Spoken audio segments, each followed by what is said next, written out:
সমার্থক শব্দ বা শব্দার্থ পার্ট 6 গঙ্গা এর কয়েকটি সমার্থক শব্দ হচ্ছে ভাগীরথী, শিবপন্থী, গোমতী, কাবেরী, কৃষ্ণবেণী। পাতক অর্থ হচ্ছে পাপ,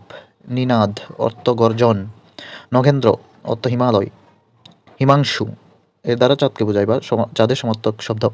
শিলামুখ অর্থ মৌমাছি, বিজন অর্থ পাখা বা চামর, বিচ্ছুলি এর দ্বারা বোঝায় ধানের খড়, ত্রিবিদ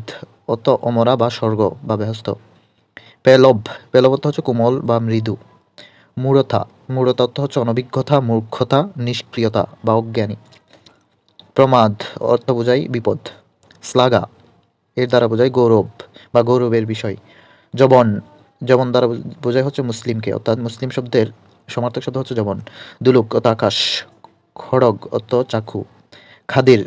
এর সমার্থক শব্দ হচ্ছে খয়ের।